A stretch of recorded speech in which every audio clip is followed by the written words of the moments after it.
Hello students, আমি Nitish sir জ্ঞানজ্যোতি coaching সেন্টারের পক্ষ থেকে তোমাদের প্রত্যেককে জানাই আরো একবার স্বাগত। তো স্টুডেন্টস যারা ক্যালকাটা ইউনিভার্সিটি আন্ডার বিভিন্ন কলেজগুলোতে সেকেন্ড সেমিস্টারে পড়ছো, তোমাদের সিভ্যাকে কিন্তু ENVS এবার কিন্তু কম্পালসারি রয়েছে। তো চলো শুরু করছি আজকের ক্লাসটা। কি বিষয়? পরিবেশ রক্ষায় তথ্য প্রযুক্তি বা গণমাধ্যমের ভূমিকা আলোচনা করো। আজকের ক্লাসটা কিন্তু সিভ্যাকের ENVS এর উপরে, CUCCF সেকেন্ড সেমিস্টার। যারা এখনো আমাদের চ্যানেলটিকে সাবস্ক্রাইব করেনি তারা অবশ্যই চ্যানেলটিকে সাবস্ক্রাইব করে পাশে থাকা বেল আইকন অল প্রেস করে রাখো, যাতে নেক্সট টাইম থেকে কোনো ভিডিও আপলোড করলে তার নোটিফিকেশনগুলো তুমি সবার আগে পেতে পারো। ঠিক আছে? এছাড়া আমাদের কোর্স ডিটেলস দেওয়া আছে, দেখো এখানে তোমরা স্ক্রিনশট করে নিতে পারো। আমাদের ডিটেলস কোর্স এখানে দেওয়া আছে। কি বলেছে দেখো এখানে, যে সেকেন্ড সেমিস্টারের যে কোর্স ফি রয়েছে সেটা কিন্তু 599 এর বিনিময়ে তোমরা যতগুলো সাবজেক্ট রয়েছে সমস্ত সাবজেক্টের নোটস তোমাদের কিন্তু পেয়ে যাচ্ছ। তো দেরি না করে আমাদের অফিসিয়াল নাম্বারে যোগাযোগ করতে পারো 7076398606 এবং 6295916282 নাম্বারে সরাসরি যোগাযোগ করতে পারো। আমাদের অফিসিয়াল ওয়েবসাইট রয়েছে, তোমরা ভিজিট করতে পারো www.pisticall.com এ গিয়ে যদি ভিজিট করো তাহলে কিন্তু আমাদের অফিসিয়াল ওয়েবসাইটে তোমরা পৌঁছে যেতে পারো এবং সেখানে আমাদের কোর্স ডিটেলস দেওয়া আছে। ওকে, চলো শুরু করছি।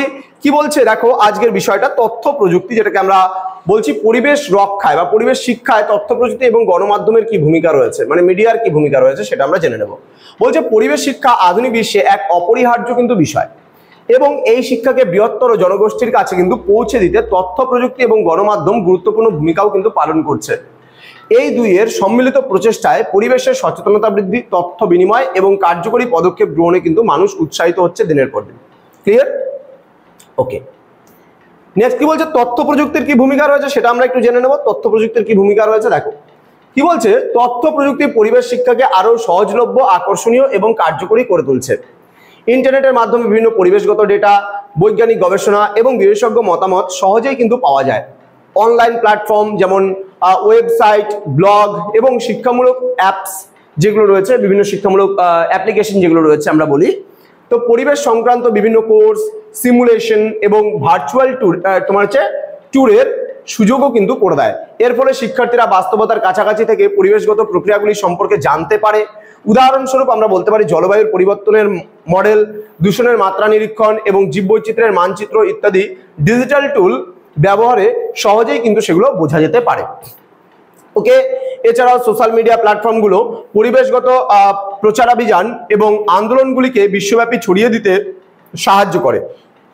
ভিডিও কনফারেন্সিং এর মাধ্যমে বিশেষজ্ঞ এবং শিক্ষকরা বিভিন্ন প্রান্তে শিক্ষার্থীদের সাথে যুক্ত হতে পারেন। যেমন আজকে এই বিষয়টা আছে বলেই আজকে তোমাদের সঙ্গে কিন্তু আমরা খুব ইজিলি ভাবে যুক্ত হতে পারছি। আজকে ইউটিউব প্ল্যাটফর্ম বলো, আজকে ইন্টারনেট আছে বলে, আজকে গুগল আছে বলে আমরা তোমাদের কাছে অতি সহজে পৌঁছে যাচ্ছি, তাই না? তো বলছে যা জ্ঞানের আদান প্রদানকে সমৃদ্ধ করে। সেন্সর প্রযুক্তি এবং ডাটা অ্যানালিটিক্স ব্যবহার করে পরিবেশগত পরিবর্তনগুলি সঠিক সময়ে পর্যবেক্ষণ করা সম্ভব হয়, যা পরিবেশগত শিক্ষার নতুন মাত্রা যোগ করে। স্মার্টফোন অ্যাপস মানুষকে প্রতিদিনের জীবনে পরিবেশ বান্ধব অভ্যাস গ্রহণ করতে উৎসাহিত করে, যেমন কম বিদ্যুৎ ব্যবহার, বর্জ্য পৃথকীকরণ এবং তার পুনর্ব্যবহার, এই সমস্ত কাজে কিন্তু যথেষ্টভাবে সহায়তা করছে। ওকে, নেক্সট বলছে, আমরা চলে আসবো নেক্সট পয়েন্ট যেটা রয়েছে গণমাধ্যমের ভূমিকা। ওকে, এই গণমাধ্যমের ভূমিকা পয়েন্টটা কি আছে দেখে নেবো আমরা। গণমাধ্যম যেমন টেলিভিশন, আমরা বলতে পারি রেডিও, সংবাদপত্র এবং অনলাইন নিউজ পোর্টাল পরিবেশগত সমস্যাগুলি সম্পর্কে জনসচেতনতা তৈরিতে কিন্তু অসামান্য ভূমিকা পালন করে, খুব সাহায্য করে। কিন্তু আজকে গণমাধ্যম আছে বলে আমরা পরিবেশ সম্পর্কে আমরা জানতে পারছি এবং পরিবেশের কোন কোন ইস্যুগুলো রয়েছে সেগুলো সম্পর্কে আমরা অবগত হতে পারছি। তাহলে এগুলো জানতে কিন্তু আমাদের যথেষ্ট সহায়তা করছে। তারা পরিবেশ দূষণ, জলবায়ু পরিবর্তন, বন উজাড় এবং জীববৈচিত্র্যের হ্রাস সহ বিভিন্ন পরিবেশগত সংকট নিয়ে কিন্তু সংবাদ পরিবেশন করে থাকে।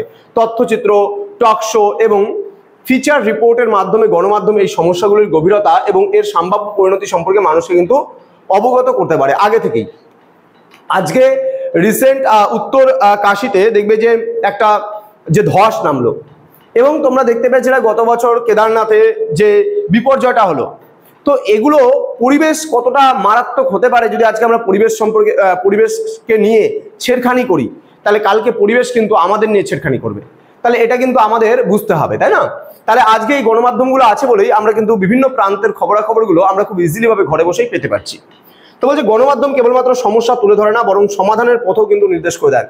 তাহলে গণমাধ্যমগুলোতে দেখবা যারা এক্সপার্ট রয়েছে, সেই এক্সপার্টরা কি করে, যে কি করে এই সমস্ত প্রাকৃতিক যে দুর্যোগগুলো রয়েছে, প্রাকৃতিক যে বিপর্যয়গুলো রয়েছে, এগুলোর কি করে মোকাবিলা করা যাবে, তার সম্পর্কে কিন্তু আমাদের অবগত হতেও কিন্তু সাহায্য করে, তাই না? তো বলছে পরিবেশগত সংরক্ষণ, টেকসই জীবনযাপন এবং নগরায়নযোগ্য শক্তির ব্যবহার সম্পর্কে ইতিবাচক গল্প এবং সাফল্য তুলে ধরে মানুষকে উৎসাহিত করে। হ্যাঁ, বিশেষ করে স্থানীয় পরিবেশগত সমস্যাগুলি তুলে ধরে, গণমাধ্যম স্থানীয় সম্প্রদায়ের মধ্যে সচেতনতা সৃষ্টি করে এবং তাদের সমাধানের জন্য সংগঠিত হতে অনুপ্রাণিতও করে। পরিবেশ দিবসের মতো বিশেষ দিনগুলিতে গণমাধ্যম ব্যাপক প্রচার চালিয়ে, যেমন 5ই জুন বিশ্ব পরিবেশ দিবস, সেই দিন গণমাধ্যমগুলো ব্যাপক প্রচার চালায়, কোথায় কি হচ্ছে, পরিবেশ সচেতনতা সম্পর্কে কোন কোন বিষয়গুলো করা হচ্ছে সেগুলো সম্পর্কে কিন্তু আমাদের অবগত হতেও সাহায্য করে। ওই চালিয়ে মানুষকে পরিবেশ সুরক্ষায় অংশ নিতে উদ্বুদ্ধ করে। সামগ্রিকভাবে তথ্য প্রযুক্তি দ্রুত এবং ব্যাপক আকারে তথ্য ছড়িয়ে দিতেও সাহায্য করে, আর গণমাধ্যম সেই তথ্যকে বিশ্লেষণ করে, বিশ্বাসযোগ্যতা যোগ করে এবং জনমত গঠনে কিন্তু সহায়তা করতেও দেখা যায়, যা পরিবেশ শিক্ষাকে আরো বেশি শক্তিশালী করে তুলতে পারে। ওকে, তো এই ছিল আজকের ক্লাস, যেখানে আমরা আলোচনা করলাম খুব গুরুত্বপূর্ণ একটা তোমাদের সিভ্যাকের ENVS এর প্রশ্ন। তো স্টুডেন্টস যারা এখনো আমাদের চ্যানেলটিকে সাবস্ক্রাইব করনি তারা অবশ্যই চ্যানেলটিকে সাবস্ক্রাইব করে পাশে থাকা বেল আইকন অল প্রেস করে রাখো, যাতে নেক্সট টাইম থেকে কোনো ভিডিও আপলোড করলে তার নোটিফিকেশনটা তুমি সবার আগে পেতে পারো। এছাড়া তোমরা যারা ভাবছো যে অনলাইনে আমাদের ক্লাস জয়েন করো, তারা সময় নষ্ট না করে যোগাযোগ করো আমাদের অফিসিয়াল নাম্বার 6295916282 এবং 7076398606 নম্বরে। দেখা হচ্ছে খুব তাড়াতাড়ি আরো একটা নতুন ক্লাস নিয়ে তোমাদের সঙ্গে। তোমরা প্রত্যেকেই ভালো থেকো, সুস্থ থেকো। Thank you so much, thanks for watching after all, thank you.